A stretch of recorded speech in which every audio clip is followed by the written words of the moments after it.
मैं हूं अंजलि और आप देख रहे हैं PRJ न्यूज। दिल्ली वासियों के लिए सार्वजनिक परिवहन से जुड़ी एक अहम खबर है। दिल्ली सरकार ने बस यात्रियों की सुविधा और लागत को ध्यान में रखते हुए DTC बसों के संचालन को लेकर एक महत्वपूर्ण बदलाव का ऐलान किया है।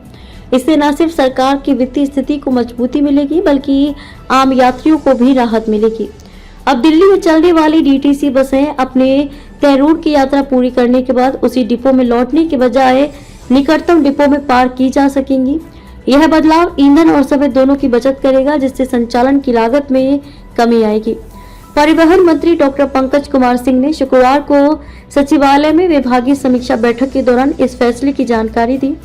उन्होंने बताया कि वर्तमान में बसों को केवल निर्धारित डिपो में ही पार्क किया जा सकता है, लेकिन अब इस नीति में बदलाव लाकर लचीलापन लाया जा रहा है।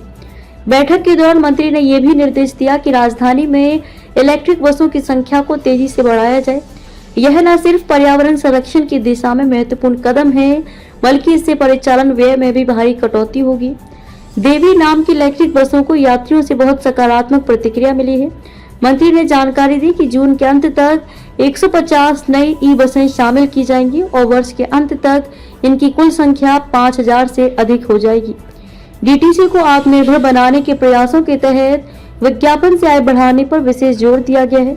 अधिकारियों ने बताया कि 55,000 वर्ग फीट क्षेत्र को चिन्हित किया गया है, जहां डिपो और बसों पर विज्ञापन लगाए जाएंगे। इससे राजस्व में उल्लेखनीय वृद्धि की संभावना है।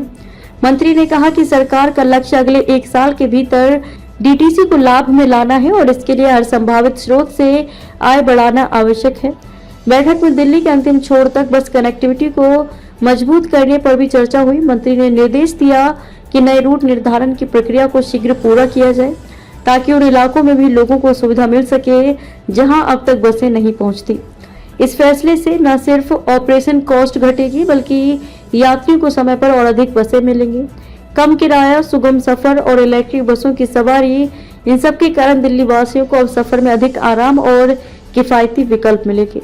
परिवहन मंत्री ने कहा कि सरकार की प्राथमिकता है कि सार्वजनिक परिवहन इतना सशक्त बने कि निजी वाहनों पर निर्भरता कम हो और शहर का ट्रैफिक और प्रदूषण दोनों घटे।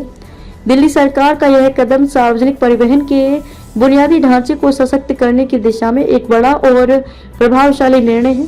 संचालन में लचीलापन, बसों का विस्तार और राजस्व बढ़ाने की योजनाएं, ये सभी बदलाव दिल्ली को स्मार्ट, स्वच्छ और यात्री केंद्रित शहर बनाने की दिशा में अहम भूमिका निभाएंगे। खबरों में अब तक लिए बस इतना ही। मिलते हैं फिर ऐसी की बड़ी खबर के साथ। तब तक लिए नमस्कार और देखते रहिए PRJ न्यूज।